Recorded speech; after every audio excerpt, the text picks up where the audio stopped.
1.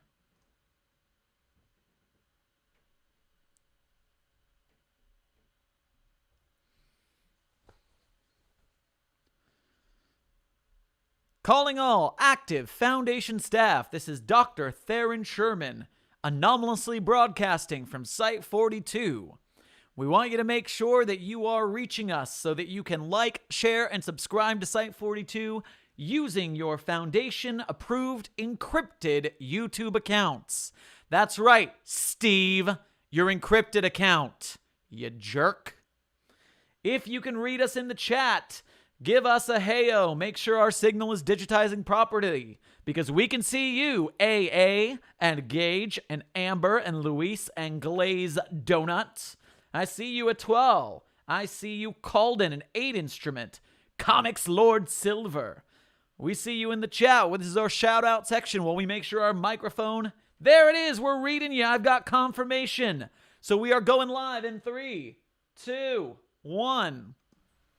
Hey there, Foundation staff. This is Dr. Theron Sherman, but you can call me Sherm. Welcome to another Anomalous Broadcast from Site-42. For anybody unfamiliar with our show, the rundown goes like this. Number 1, I read you an SCP document, or a tale, or something from the wiki. B, I open up the floor to the community to discuss what we've read. We're often visited by SCP authors, staff, and fans, and if we are truly lucky, the author of the article themselves shows up to share some insight. Remember that if you'd like to join the conversation yourself, I will be monitoring the chat in the YouTube channel as well as the Discord no mic server. Also, remember that if you enjoy the show, leave a like and a comment to let us know, subscribe and hit the bell, and if you really want to help us out, become a patron at patreon.com/site42. Today, we are getting in the holiday season spirit with SCP-4666, titled The Yule Man, by author Hercules Rockefeller. Now, before we get to the reading itself, as well as our guest, I have to give a quick shout out to 2 things. Number 1, Site-42 is celebrating just a hair because on the Site-42 TikTok, we're about to hit 400,000 followers. 400,000 people are following us on TikTok, guys. That's insane. That's almost 500,000 people. That is 5 times 4, 20 times as many people as follow us on YouTube. Hopefully they come and join the party over here as well. But also, we are sponsored tonight, sort of. We're sponsored by the Site-42 merch store. If you want things like the I See No Gender, Only Victims SCP-076 shirt, Abel is here for you. If you want 049 or 096, the merch link is in the description. We are always trying to do our best to grow the channel so that we can go on to making SCP games and SCP films and web series and all that good stuff. So support us on Patreon, in the merch store. We sponsor ourselves, apparently. Now, without further ado, luckily for us, our guest Hercules Rockefeller is here with us tonight. So I am going to bring him off mute in 3, 2.5. Where's the dang button? And no, that's the wrong one. That's the right one. Hello, Herc. How you doing tonight? I'm doing well. How are you? I am doing fantastic. I am very glad to have you here because I did ask you to come on the show a year ago and it didn't work off. So this is a show a year in the making. I'm very happy about this. Well, I'm happy to be here. Before we get into 4666, do you have any preamble, anything you want to say to the audience about it before we start reading? Not sure. Don't judge me comes to mind. It's yeah. I think that would be, it's a horror story, so it's gonna be dark, but we can still have fun. We don't have to take it too seriously. So.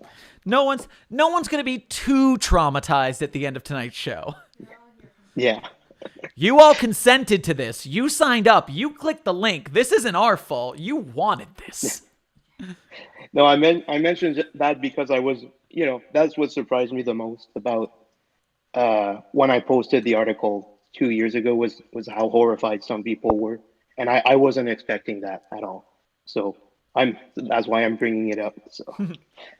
Yes, content warning for anybody who should be warned. There is depictions of the result of graphic violence.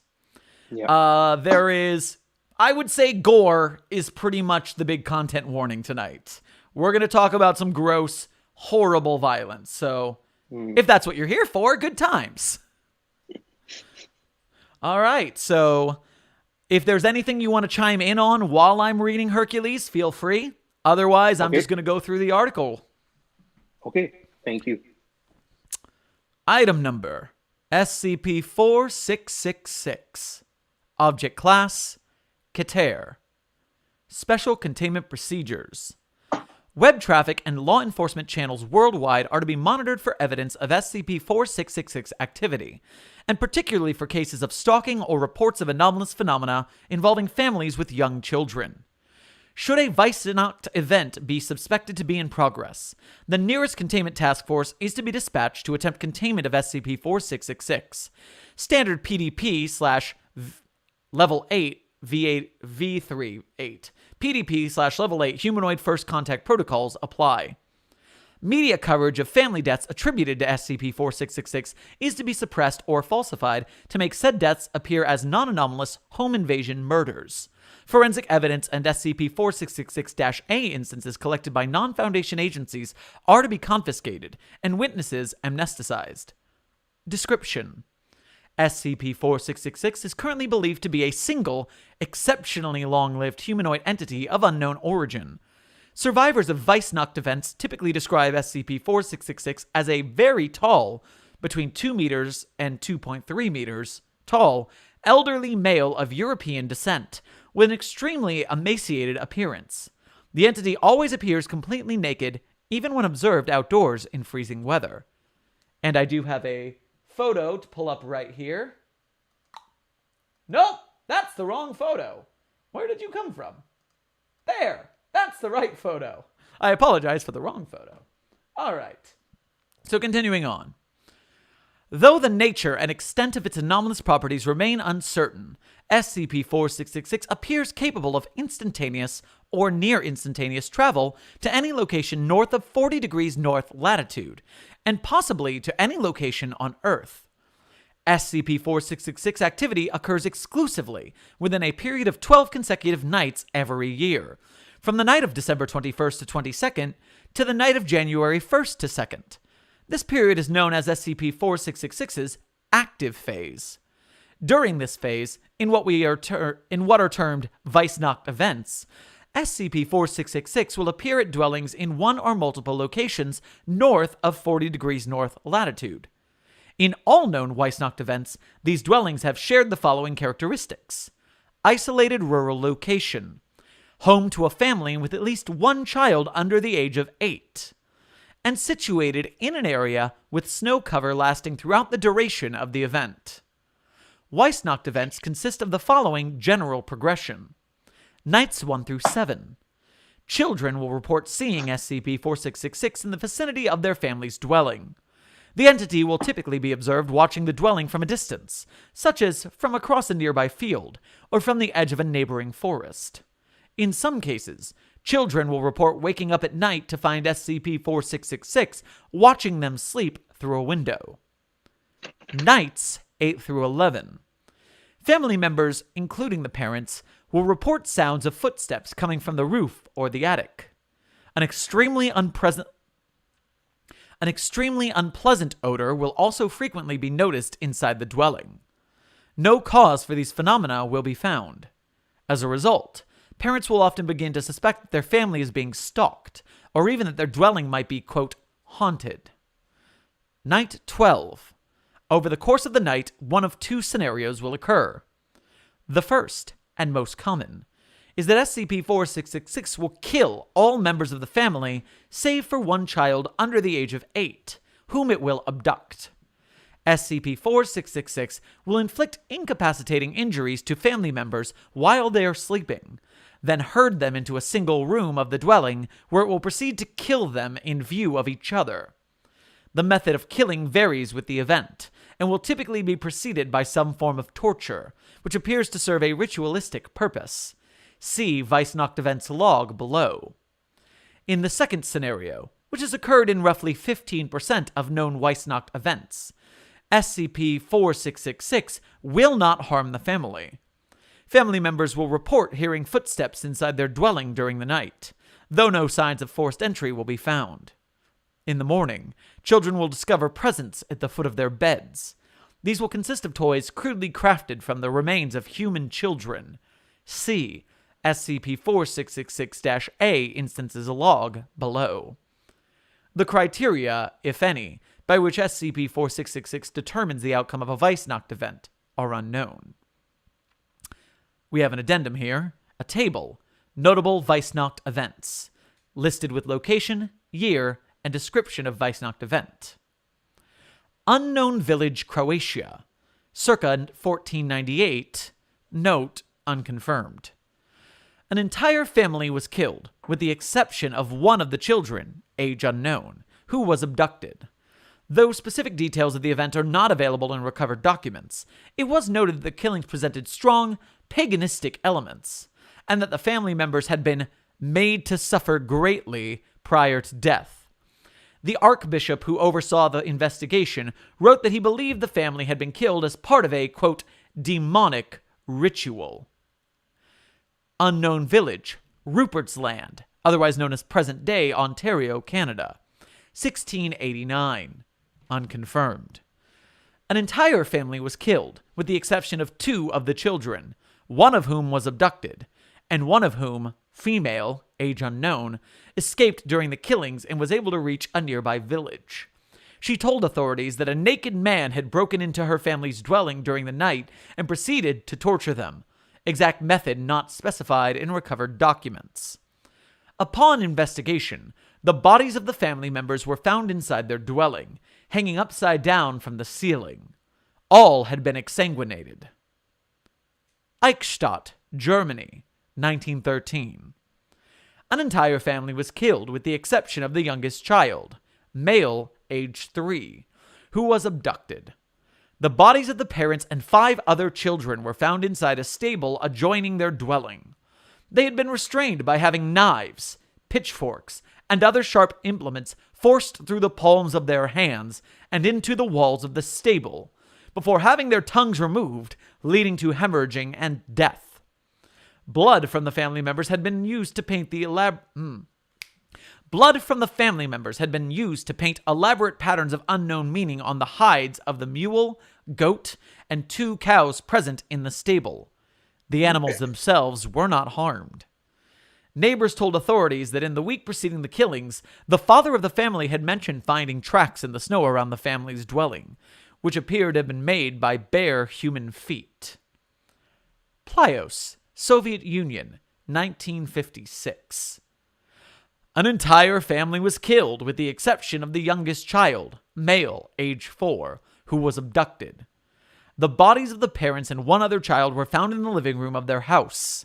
They had been restrained and their feet held over the flames in the fireplace for an extended period of time, calcining the tissues of the feet and exposing the bones. They had then had their heads crushed with an unknown heavy implement. Hundreds of bite marks, believed to have been inflicted post-mortem, were found on each of the bodies. Branches cut from a fir tree outside the house had also been placed over the bodies, to unknown purpose. Skudensjøen, Norway, 1971. An entire family was killed with the exception of the second youngest child, female, age 5, who was abducted. The bodies of the parents and 2 other children were found in the basement of their house. Each had at least 1 limb pulled off by brute force before being stabbed precisely 39 times with an unknown sharp implement, possibly a piece of bone from one of the removed limbs, resulting in massive blood loss and death. The family members had then been eviscerated, and their small and large intestines removed and cut into 30 to 50 centimeter long pieces. These had been arranged in radiating lines around the bodies. Feces from the intestines had been used to trace symbols of unknown meaning on the walls of the basement. Eigelstauer, Iceland, 1996. Side note from the reader, I apologize for the naming of foreign to me names. As a sad American, I was not raised with a good education for other languages. My apologies. An entire family was killed with the exception of the youngest child, female age 4, who was abducted. The bodies of the parents and 7 other children were found inside their house. All had large pieces of skin removed from their backs, necks, and groins prior to death. Removed skin was found to have been partially consumed. They had been killed by decapitation with a bucksaw that had belonged to the family. Following death, the family members' headless bodies had been carried to their respective rooms and placed on their beds. Each of the removed heads had also been placed upright on a step of the staircase leading from the first to the second floor, with the parents' heads on the top 2 steps and the children's heads on the lower steps in decreasing order of age. Fuck, I'm gonna have a lot to say about this when we're done reading it. Okay. Next, addendum. Notable SCP-4666-A instances recovered. This is another table listing location, year, and a description of the SCP-4666-A instance. Nurums, Finland, 1811. A small wooden drum with 2 wooden drumsticks of uneven length. Drum skin consists of a 390 cubic centimeter piece of skin belonging to a human child, stretched with thread made from human tendons. Gallagher, Wales, 1857. A small knife, 15 centimeters in length. Blade is 6 centimeters in length. Sculpted from a single piece of bone belonging to a human child. Symbols of unknown meaning have been carved into the handle. Makat, Kazakhstan, 1903. A flute made from the hollowed-out femur of a human child. Holes have been bored at uneven intervals along its length. The femur appears to have been dyed with human blood. Bangor, Michigan, 1960. A wooden box containing 13 miniature human-like figurines, each 4 to 6 centimeters in height, made from the phalangeal bones of human children, tied together with strips of human tendon. The figurines have been decorated with human hair and small pieces of torn clothing. DNA testing revealed that the remains belonged to 18 separate children. Cape Broyle, Canada, 1976. A ball, 23 centimeters in diameter, made from 19 layers of human skin wrapped tightly around the desiccated head of an unidentified human child. Male, age 2 to 3. Layers of skin are held in place with pine resin. Baird, Netherlands, 2006. A hairbrush. The handle is made of wood and poorly carved. In place of bristles, 43 deciduous human teeth have been set at irregular intervals into the handle. DNA testing revealed that each tooth belongs to a different child. Only 2 of the teeth could be matched to unknown abduction victims of SCP-4666. Teeth vary in age from a few days to over 400 years. This is an image of fingerprint belonging to SCP-4666. Note the unique double whorl pattern shown here. Discovery. SCP-4666's existence and ongoing activity were first detected in 1974 through the Foundation's newly implemented Anomalous Signature Recognition Program, when several highly similar home invasion incidents resulting in family deaths were found to have occurred throughout the Northern Hemisphere during the night of January 1st to 2nd. Extensive research into civilian and law enforcement archives worldwide eventually uncovered evidence of probable Weissnacht events for nearly every preceding year, going back to the late 18th century. Average of 3.1 known events per year. Numerous historical documents were also found which appear to describe SCP-4666 activity occurring prior to this period. In some cases as early as the 2nd century AD in Europe and Russia, and as early as the 1st century BC in Scandinavia. Fingerprints belonging to the same humanoid entity have been discovered at locations of all Foundation investigated Weissnacht events. These have been matched to a partial fingerprint found preserved in dried blood on a recovered SCP-4666-A instance dating from 1873. The fingerprints present characteristics not known to occur in human beings. See image, which I'm gesturing to with the wrong hand. My apologies. Human-like white hairs were also recovered from the locations of several Weissnacht events, though no DNA, human or otherwise, could be extracted from them. Addendum 4666-01. On January 2, 2018, several SCP-4666-A instances were discovered at a family's residence in Hoonah, Alaska, following the conclusion of Weissnacht event number 060198. Among these instances was SCP-4666-A-0960, which consisted of a crude, life-size doll made from the emaciated body of a female child, to which the following modifications had been made. A dress made from various pieces of dirty, discolored clothing had been sewn around the body and in several places into the body's skin. The mouth had been sewn shut with thread made from human tendons, and the lips painted red with a solution consisting primarily of human blood. The fingernails of another child had been glued over the body's fingernails with pine resin. These had been painted red with the same human blood-based solution. 3 of the body's fingers were missing. The entire scalp had been removed from the head, and the scalp of another child with long blonde hair sewn onto the head in its place. The hair had been tied into 2 braids. Both eyes had been removed, and 2 large, round pebbles, on which eyes had been crudely painted, placed into the empty orbits. Upon examination by the family, the child from whom the doll had been made was found to still be alive, albeit unconscious. Authorities were notified, and the child was airlifted to Bartlett Regional Hospital in Juneau, Alaska, where she survived for 18 hours. 2 Foundation agents were dispatched and were able to interview the subject. See interview log below. Following the subject's death, her body was confiscated by the agents, and all witnesses amnesticized as per standard procedure. DNA testing revealed that the subject had been Ekaterina Morozova, age 7, a known abduction victim of SCP-4666, taken from her family's residence in Dubovka, Russia, on January 2, 2016.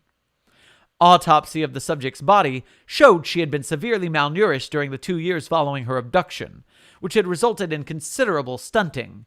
Weight was only 15 kilograms. Height was only 90 centimeters. A number of scars and burns were present on her skin, and she had suffered 2 bone fractures, left tibia and a left ulna, that had not been reset and had healed improperly. Hands were heavily calloused. Cause of death was attributed to multiple organ failure resulting from severe, sustained malnourishment. Next, addendum, audio log 4666-06201. Date, January 2nd, 2018. Time, 2300 hours, 27 minutes, Alaskan Standard Time, to 2300 hours, 49 minutes, Alaskan Standard Time. Location, Bartlett Regional Hospital, Juneau, Alaska.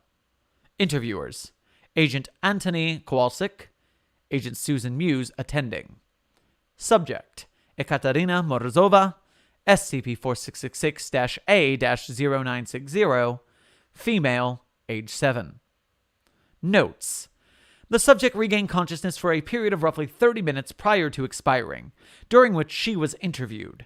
Hospital staff had previously removed the thread that had been sewn into her lips, allowing her to speak. Despite having been administered a morphine drip, the subject was largely coherent throughout the interview. The subject did not understand English, and initially spoke only a language that was unfamiliar to Agents Kowalczyk and Muse. However, after several minutes, the subject began addressing the agents in Russian, which she spoke poorly. Agent Kowalczyk, who spoke rudimentary Russian, was able to conduct the interview without the need for an interpreter.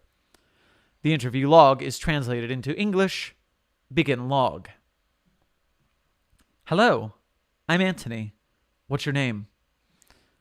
Are you going to take me back to him? No, I promise. I'm just here to talk to you. I don't want to go back.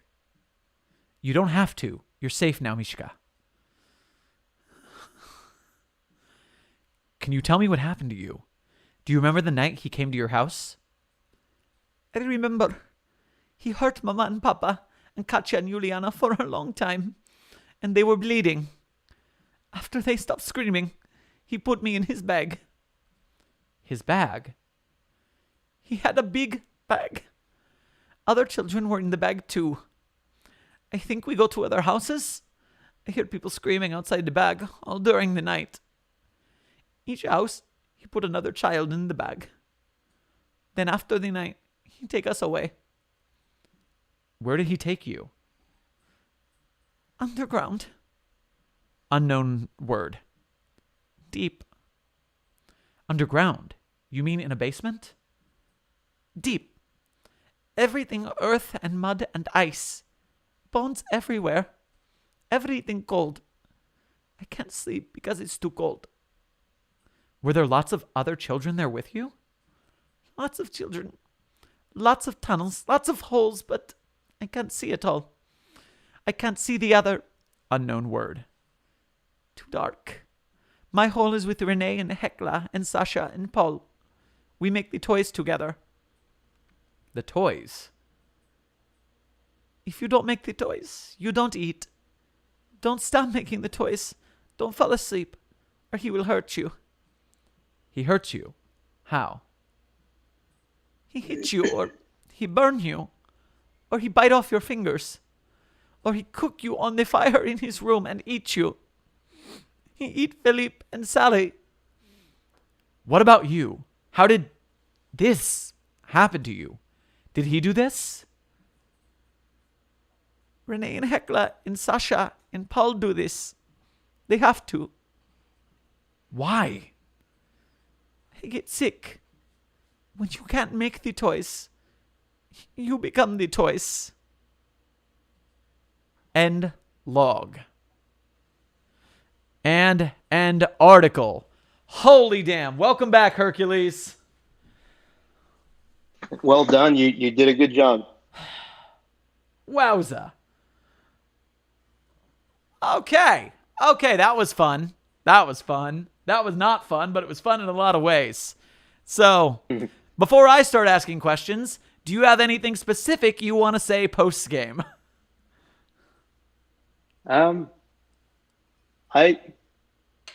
Nothing really. If I start talking now, it'll take forever. So I'll mention it later on. Sweet. Well, I'll start with what I've got to ask questions for, which is basically round one. What was the genesis of this idea for you? Where did this start out? It was, I read a lot of true crime literature, and I especially but I find historical murders interesting. And one of them that's especially creepy that I'd known about for years was the Hinterkaifeck murders. It's a family that was murdered in Germany in the 1920s.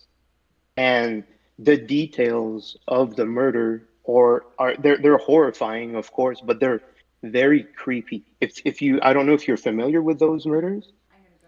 I am not, but my partner Katie is on the couch crocheting right now, and she's very into true crime and very excited to go research this now. Oh yeah. It's a weird, creepy one. Essentially, it was in winter, and this family lived on a farm, and the father one day saw footsteps leading to their house through the snow, but no footsteps returning back to the road. And he just mentioned that, but thought nothing of it. And then what happened was one night, shortly after that, someone came down from the attic in their house and murdered the whole family. And he'd been staying in the attic for some time before he decided to kill them. And there were children, there was a baby. It was horrible. And he ended up killing most of them in a stable outside the house. And I just remember reading an article that went more in depth with the case than what I'd read before, and it mentioned specifically that one of the children, a little girl, was still alive for several hours after the killer left, and apparently, like, she was surrounded by the bodies of her family members and dying herself in the cold. And apparently, out of anguish, she pulled at her own hair. They found clumps of her own hair in her hands. And that really stuck with me. That I think that's where the idea came from. Is when I was really confronted with the horror of how it was for the victims, especially a child, a family. You always think of murderers and serial killers. Um, you think of the killers, you don't think of the victims. Assume it was horrible for the victims, but we have no way of knowing how they felt. But that was a weird insight that really stuck with me.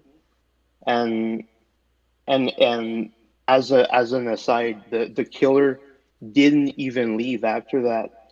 He stayed longer, and he actually fed the farm animals before leaving, and they never caught him. And so I just thought the details of the story were very creepy, very interesting, for lack of a better word. I don't like to say those things are interesting, but they kind of are. And yeah, so I kind of had the idea of a killer that lives in your house or that stalks you, um, and then that kills entire families. And I think because and actually, if you read the log of murders in the article, one of the I think the third entry is closely mirrors the events of the Hinterkaifeck murder. It's in Germany. Footprints in the snow are a major clue. Um, so um, that's where that entry came from. It was kind of an homage to those murders. Can you And I spell that think German word for me? which one? The name of the murders, Hind something. Oh yeah, Hinterkaifeck. So it's Hinterkaifeck. I think. Hinterkaifeck murders. I've got it written down for later. Okay. Yeah, it's a disturbing read, I and noticed the log, once you said it that the killer fed the animals, I realized that you had the painting on them but not hurting them. yeah, yeah, exactly. Just he commits these horrible acts of violence, but doesn't hurt the animals. So yeah, and so that's where the idea for a killer came, for like an anomalous serial killer came. I think the idea for it being, Santa Krampus, just I think it came. I don't remember precisely. I think it came to me one day, while I was thinking about it, because the footprints in the snow, Hinterkaifeck, were a big clue, and it was in the snow in winter. I think I associated that with, Christmas, and that, it's not that far of a reach where, you have a Santa Claus that climbs on your roof in winter, and enters your house without you knowing. I think I just connected those two things. I think that, as best as I can remember, that was it. So I was gonna ask, when we talk about Hinterkaifeck, when we talk about Krampus slash Santa, if we were gonna put a percentage on it, like Yeah. this is say 75% Hinterkaifeck, 20% Krampus, 5% Santa. Would that be a solid estimate? Where would you put those percentages?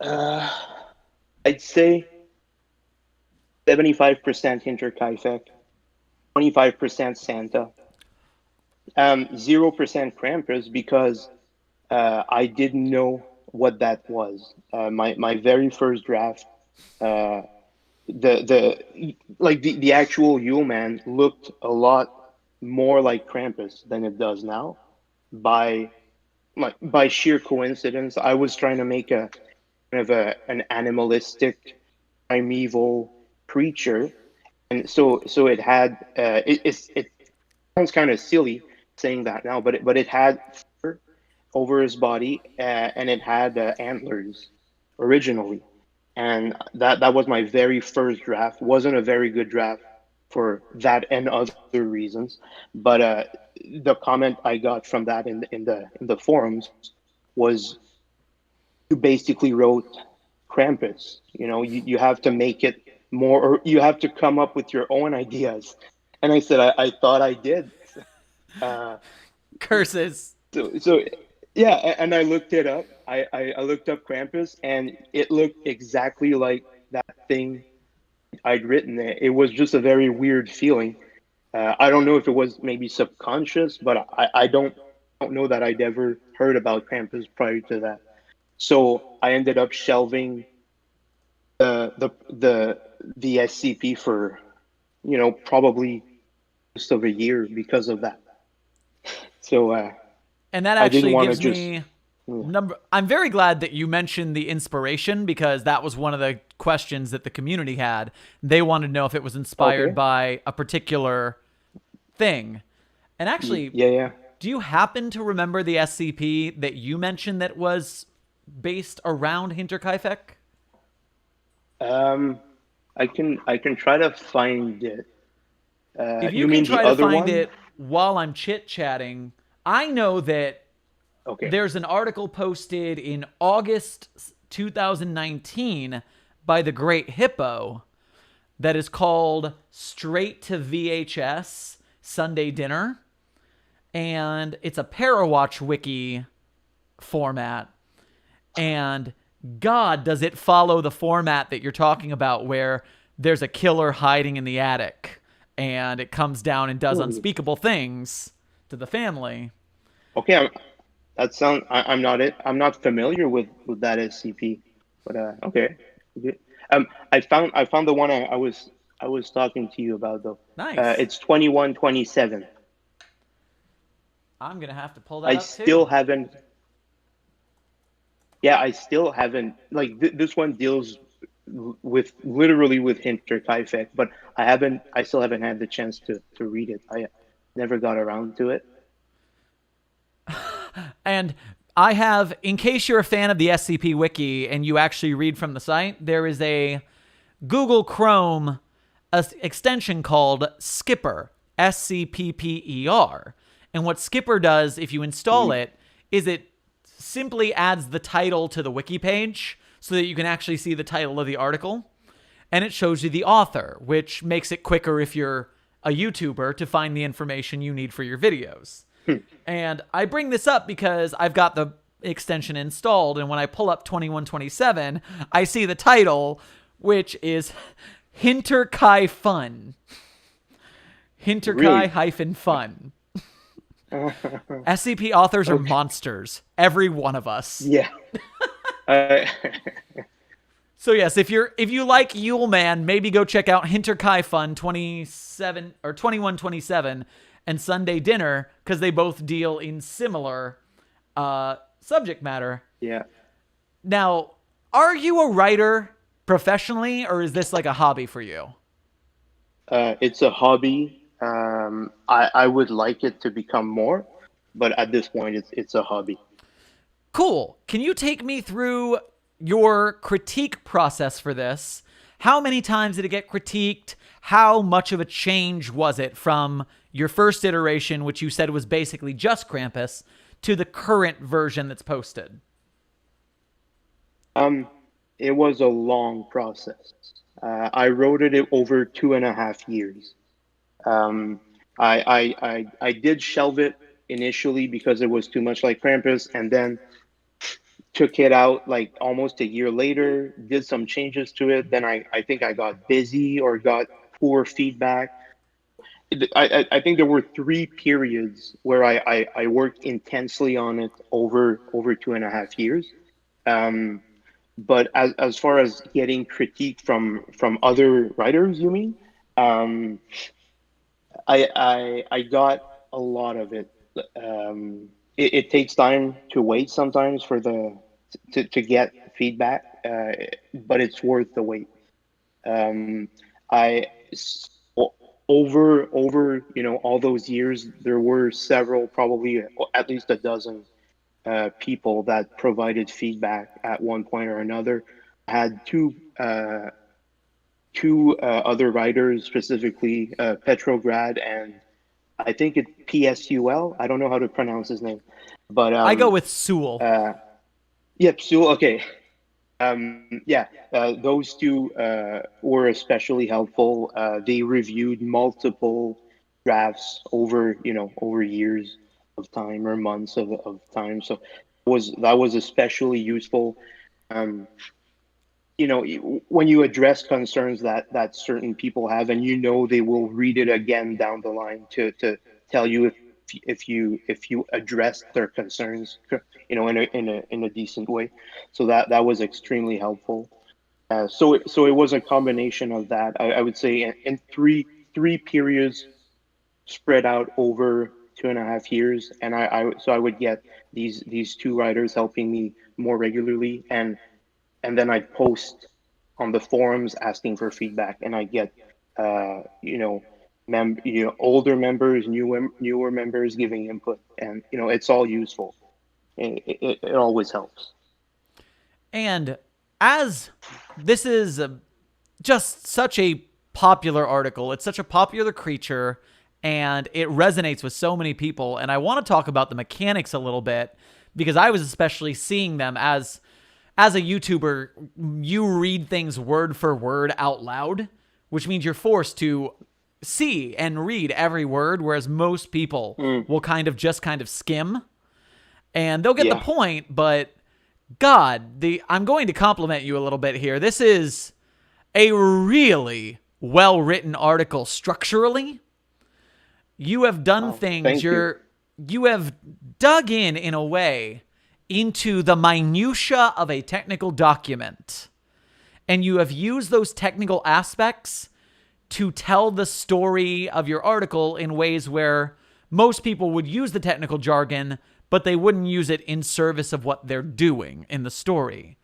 You've got your Okay. stalking and your first special containment procedures. You're talking about looking for stalking, looking for reports of phenomena, and it's like, okay, we're getting into something. I'm going through it right now on my teleprompter, and Yeah. the description is there. We've got a guy. It's a scary guy. That's dime a dozen on the wiki. Scary dude.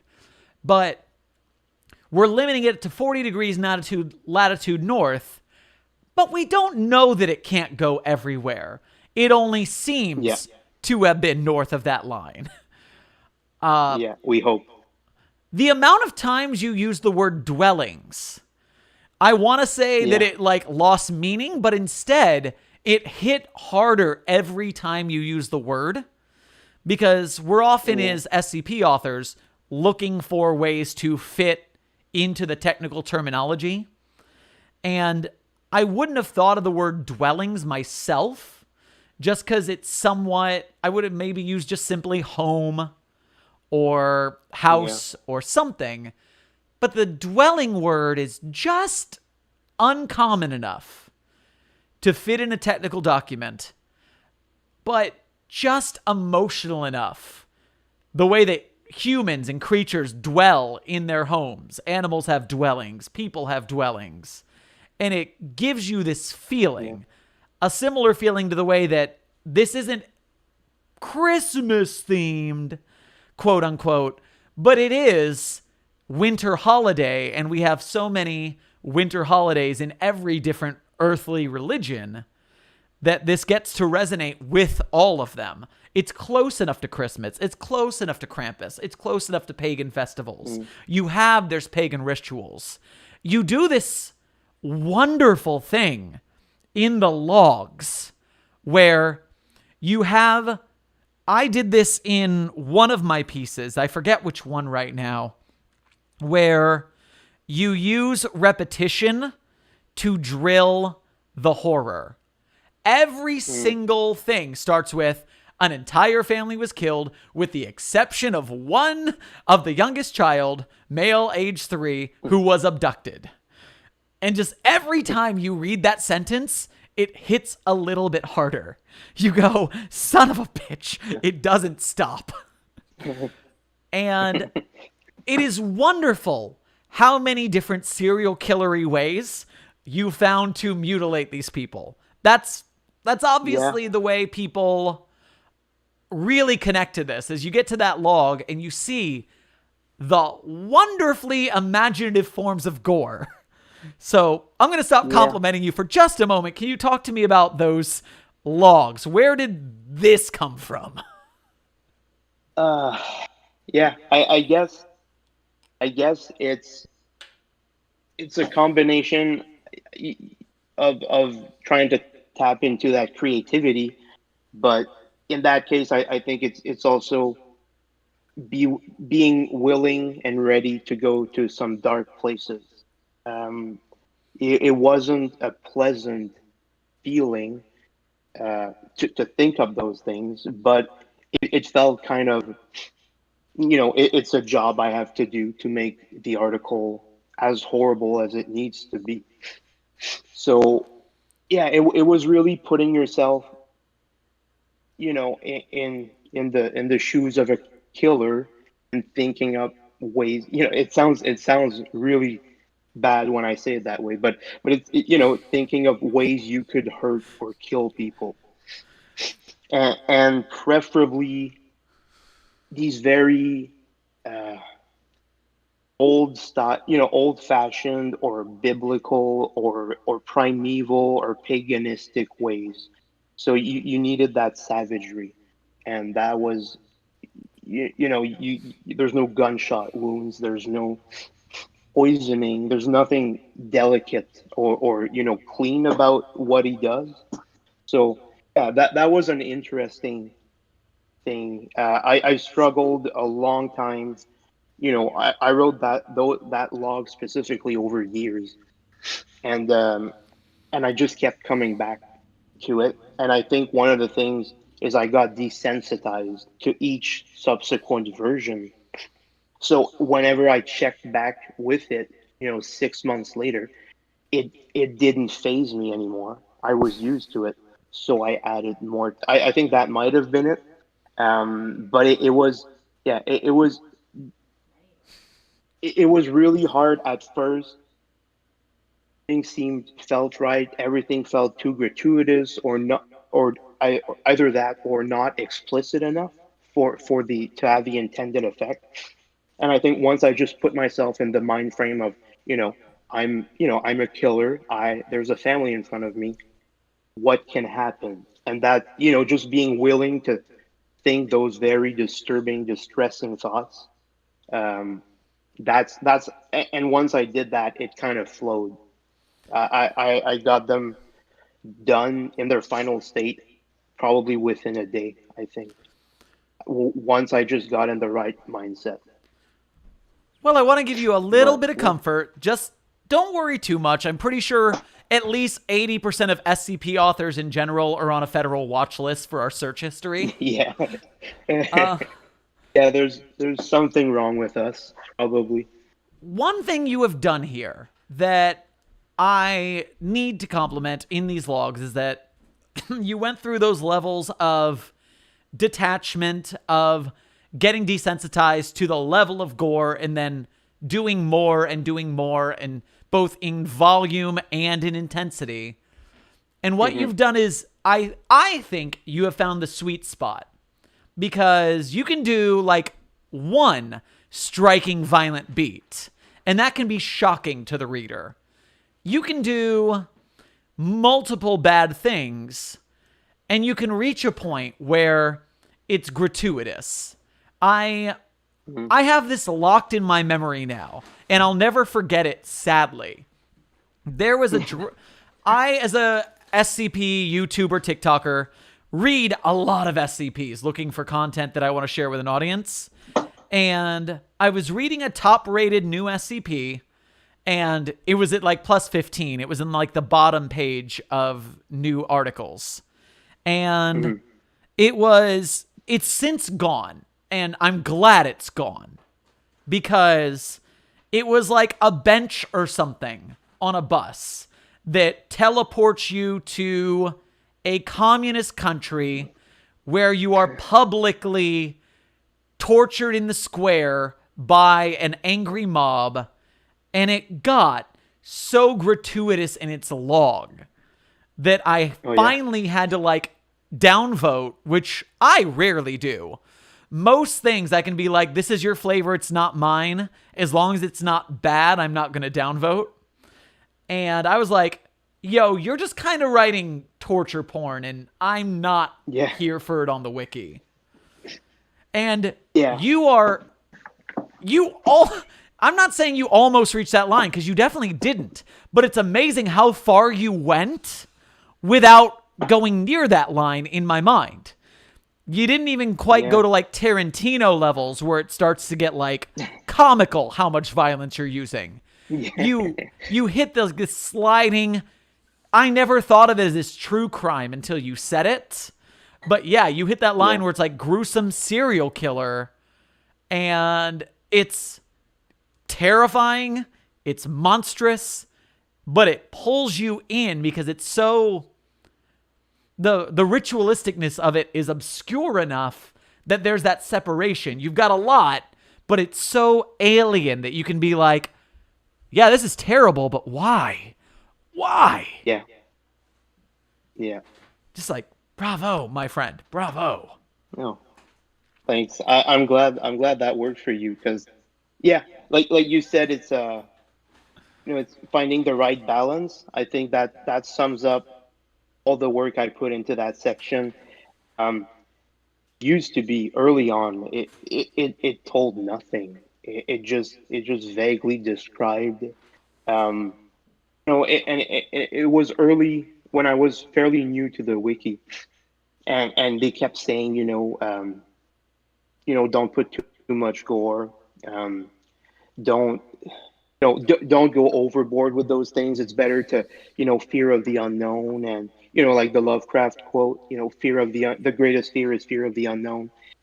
And so I kind of, I didn't commit to it at first, and then later on, I kind of thought of, what if I take this further, and eventually it like the final, the drafts towards the end got actually more gory than the final result. That's another thing.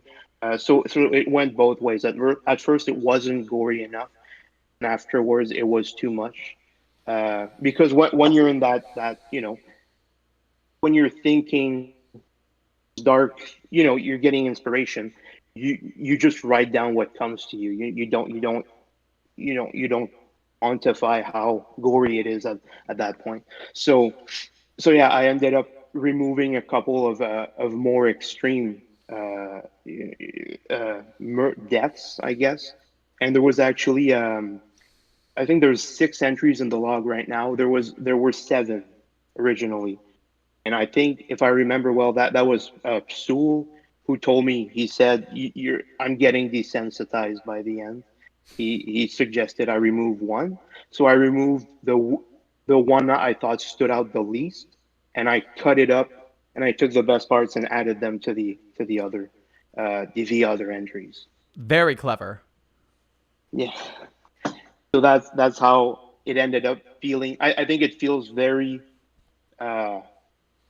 It gets worse. It's gradually gets worse, but I think now it stops before going too far. And it feels like a pretty dense list of horrible things. Like it's there's a lot of information in a small amount of text, and I think that contributes also to the effect it has on people. And you are very much helped by the cold, distant demeanor of the Foundation here, because if we were going into like a prose scene of all of this happening and we were like there for it, that would get a lot much way too quick. But because you have that's very true. that technical detachment, you're allowed to go pretty far. And as long as you're keeping that like arm's reach, we're seeing in our brains the awfulness that you mean, but you're not saying it. It's our fault for feeling it. Yeah, that's a good point actually, but it does help. It was a bit of a challenge actually because of the detached tone, where I felt you had to crank up the gore a little bit more, so it really connected with the reader more, and yeah, yeah. But it does help because it lets you get away with worse things because of the clinical tone, and it was kind of hard also to make you empathize with the victims as much as I could, despite the clinical tone. But I tried to do that, especially with the little girl at the end. I think I managed a little bit to make you feel beyond the clinical tone without breaking it. I worked hard on trying to do that.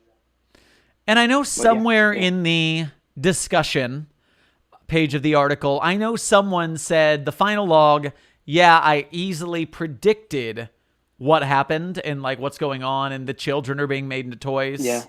And so your stinger line Okay. didn't land for that person. And I mean, Yeah, yes, you've laid so many hints in the story. It's easy to tell what's actually going on, especially one thing you're going to note is that it's really hard to write for SCP authors because we've seen it yeah, all. yeah, And so, like, my first article is SCP-3086, and it's a replicating fictional character. It replicates if you write about it or if you draw it, it comes to life. And by the end of the article, okay, they piss off the entity through testing, and it becomes transmissible by speaking about it, meaning that it takes over the minds of people. And in the discussion, people are like, yeah, I saw the final twist coming. But in the same way yeah, that SCP authors are going to see the final twist coming in mine or yours, if it's done yeah. well, you don't mind if you see the end coming because you can see that every step in the way, every footprint in the snow was well placed. And in this case, it didn't bother me as much. I never saw it as an SCP having a twist at the end as much. Originally, it did mention Christmas. It did mention, a possible resemblance to, Christmas myths, things like that. But I ended up, I cut them out fairly early on. But yeah, there was a point where it explicitly said it. So I'm pretty happy now. If some people see it as a twist still, then I'm happy.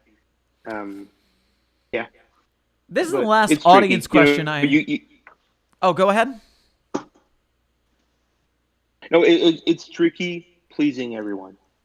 You know, I don't think there's a single article that will appeal to absolutely everybody. So, but you do the best you can, and you do what you feel is right. And it's sitting at a plus 923, which is spectacular for the wiki. So you can feel good that you got a good cross I know. section of the audience there. Yeah. Oh, I'm. Yeah. It was wonderful to see that when I checked back in. I was never expecting that the article to be this popular. So yeah, that was great. On the Site42 TikTok, I will often make it a task of mine to find SCPs that aren't popular with the offsite fandom, because the offsite Okay. fandom of the wiki is very into 173, 096, 049. Mm-hmm. And the on-site fandom is definitely like has a different taste. And so I'll normally try and Yeah. like find articles that I can bring to the offsiters so that they will get excited about the things we do. I didn't have to do that for yours. I mentioned 4666 and everyone on there is just like, "Oh, yeah, that guy." Terrifying.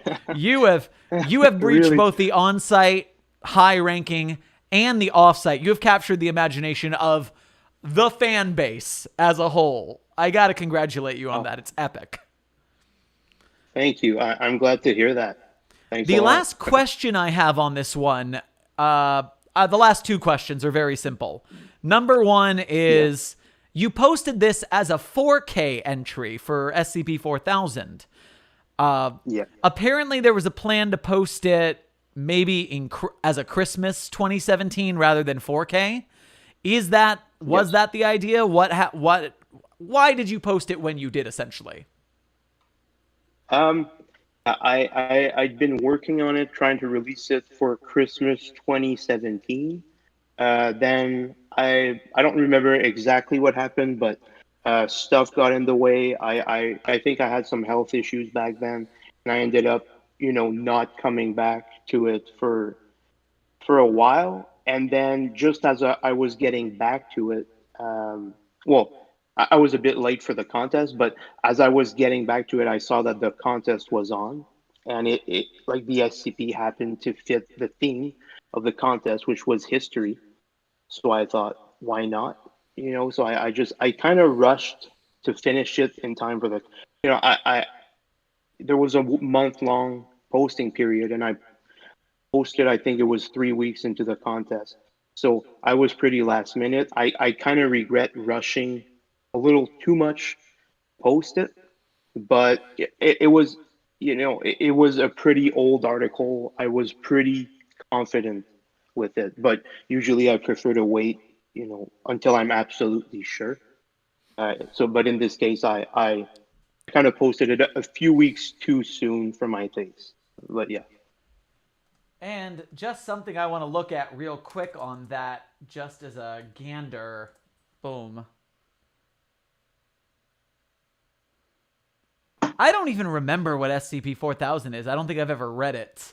I know SCP-3000 is the anesthesia, the Yes. amnestic eel, and I know 5000 is the robot suit. But I don't actually know 4000, but I know 4666. So at least on my end, you got that. Oh, I think 4,000 is taboo. I believe. I think that's the name It's of been it. a while, but I think that's the name of it. And last is a less serious question. If the Yule Man had to pick their pronouns, be it he, Mm. she, they, zay, any of that, my Discord wants to know what pronouns would the Yule Man choose if they were in containment? Uh, I never thought of that, but I guess he. Uh, I, I don't. Yule I Man don't is think in the he. name. Yeah. Yeah. God, dude, this article could be a clinic on SCP writing. Just the way you use the technical writing, the way you used the intensity and repetition of Gore to your advantage. It's just the right length. It's not too long. It's not too short. Uh, and based on that, I'm going to ask you a question about a completely different article just to cap things off. What the hell Okay. inspired date night? Where did that come Oh, from? yeah. That's a change of tone. Uh, uh Honestly, that was my first ever article. Um, I think it wasn't just like the first successful one. I think it's the first I ever wrote or posted for the site. And I just remember reading Law Foundation, the Law Foundation tales. Um, I was still a newbie, amused by them, and there's one where is it Kondraki rides 682. 682? Duke till Yeah, dawn. it was. Yeah, it was some, but there was just this article I saw, and I thought it was just so over the top and ridiculous. And I always liked Law Foundation since then because of how it's very funny, but it's very dark. It's extremely dark. And so, yes, when I saw that image of, 682 rampaging through the city for fun, and it just expanded, like my mind realized the possibilities of the canon, and almost instantly had that idea of dating 173. It almost popped up completely formed. And I remember I started writing it. I think 2 hours later I was done. and I put it up for critique, and I got very few feedback. Most people said keep it as it is. It was the easiest thing I've ever written. It was weirdly easy. Uh, I guess I just once I had that idea, I just had to exercise it out of me and put it in on the site, so I didn't have to have that idea in my head anymore. Because I should have asked this before we started the show, but often I will tell a guest to make sure they have the YouTube video pulled up in a silent browser. That way they can see the YouTube chat. I don't know if you did that, but what I'll tell you is I that didn't. the YouTube chat just exploded because the idea that 4666 and Date Night were written by the same person. It is They a know about that one too. radical dichotomy. Yeah. And I don't. You've heard my reading of Date Night. You told me, and I've also done a Yeah. reading of Duke Till Dawn, and Yeah. they are that very same flavor of the author avatars going bananas at just the right Yeah. level of ridiculousness. Because Yeah. you have the author avatars come off as Mary Sue's in a lot of stories. They're just too powerful, Yes. too cool. But both Duke Till Dawn and Date Night illustrate that if you play it ridiculously, if they're being silly, if they're being dumb, and it's really funny. Yeah. I think the senior staff avatars were made for LOL Foundation. I think you know they're just perfect for that because they are Mary Sue's. But that's what the whole canon is about. At this, they have these unlimited powers, and they do what they want. They're edgy, they're selfish. They behave like Mary Sue's, and they always win in the end. At whatever the cost. Yeah, I think they fit in there so well. Whereas you wouldn't want them in many other modern canons, I think, because of the baggage and the history attached to them. They really But only work yeah, in their little corner of the site. yes, and I think like LOL Foundation as a thing, as a thing site, the early articles that had these weirdly out of place, wacky jokes. There's still some that survive, but I think that didn't age well at all. But the LOL Foundation canon is, if you kind of like that aspect, but you want it in a more appropriate context. I think that this is it. And so it was fun being able to write Clef without being, a weird Mary Sue throwback to earlier articles, before the wiki really developed its clinical tone. So yeah, it Absolutely was a fun fantastic. experience. As we Thank you. wind down the show, is there anything you haven't gotten to say with an audience that you'd like to say before we wrap up? I don't know. And no is an acceptable answer. I always just make sure. Yeah. I guess I'll go with no. Nothing comes to mind. Sweet. Then my standard final questions is, number one, do you have an article of yours besides 4666 that you would like the audience to go read? Pimp your work. That many articles other than the two you mentioned already. So I think I'd go with my first SCP, 2736. It's literally Richard Nixon.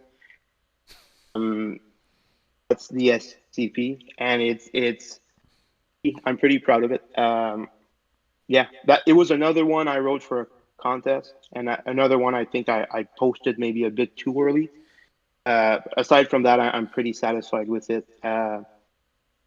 It's about this very ridiculous premise of, there's two versions of Richard Nixon. You know, that there's a he gets split into two separate people, and it's just this wacky, ridiculous premise, but it's played. It's a little. I guess it's a little bit like the Yule Man, where you have this silly premise that's played completely straight and very seriously, and hopefully it works for people. It seems to have worked. But yeah, it goes into government conspiracies, the occult, and things I love writing about. I'm big on conspiracies. I love occult horror. So yeah, it has all those things. So yeah, if anyone wants to check it out, it's I won't spoil the ending. There's a kind of a twist, but Yeah, give us the number in the title one more time. it's SCP-4736. The title is The Age of Nixon. All right, and standard final question. If you do you have a favorite article to give to the audience that is not one of yours? Yeah. I'm not sure if I have a favorite. I have several favorites. But if I had, if I had to choose one article, I always come back to the same. It's SCP-1981. Richard With Nixon cut the up while talking, Reagan, right? Ronald Reagan. Yeah, Ronald Reagan cut up while talking. Yes. And that Classic. one is just, yeah, it's not the most original answer to give, but it really is the most important for me. It's the one. It's not just one of the best ones on the site, in my opinion, but it's also the one that drew me to the SCP Wiki. I remember it was roughly 5 years ago. I'd never heard of the foundation, and I just I was watching YouTube, saw a video about like a short video describing the wiki, and they they explained a few of the main ones, 173, 87, the staircase, and but the one that really stuck in my mind was they showed the SCP-1981, the image with Ronald Reagan being mutilated. They just showed that image, and they just explained briefly that it was a Betamax state that changes every time you play it, and that I just thought that was such a fascinating idea. What made me go to the site to look for that specific article, and I think it just epitomizes everything I like about the site, but it also epitomizes my own headcanon of what the foundation is. Uh, that's not to say that I think it has to be a certain way and nothing else, but if you ask me what how I view the foundation, that would be pretty close to it, or it's a very historical SCP. It deals with history, a real person, and I kind of like that seamless blend of between history and fiction. And I think the SCP wiki is at its best when it does that.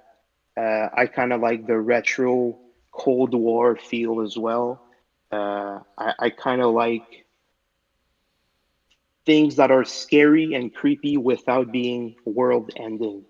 I think that was something I did for the Yule Man as well, where it's like he's not that dangerous. He's not a threat to humanity, but he's still a creepy SCP. And so for all these reasons, I'd say, I kind of see the found. Yeah, it's like my preferred view of the foundation would be how they're kind of portrayed in that SCP, where you don't see all these they don't have time travel, they don't have all those. They're pretty low tech, and they're dealing with history and politics. That's my preferred kind of article, if you want. So, yeah. Fantabulous. SCP-1981, Ronald Reagan cut up while talking. Go check it out on Hercules Rockefeller's suggestion. And Herc, that brings us to the end of the show. Thank you so much for joining us tonight.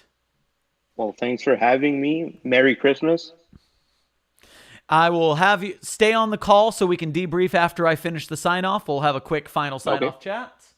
Be right to you. I'll put you on mute right now. And Site42 viewers, thank you so much for joining us this evening. I hope you have had the best winter holidays. It is just past the 1-year anniversary of our live streams. Things have been kicking off with TikTok and YouTube, and I am very excited for what the future holds for Site42, for the SCP community as a whole. And I hope that all of us, even you guys viewing, can make bigger and better art as we continue growing together. So thank you so much for watching. I hope you enjoyed it. I hope you learned something. If you liked the articles we talked about tonight, make sure to go to the SCP Wiki if you're a member and upvote them. If you liked this stream, like, share, subscribe, all that YouTube business, become a patron, help us grow and make bigger and better projects. I am Dr. Theron Sherman, and I will see you guys in the next Anomalous Broadcast from Site42.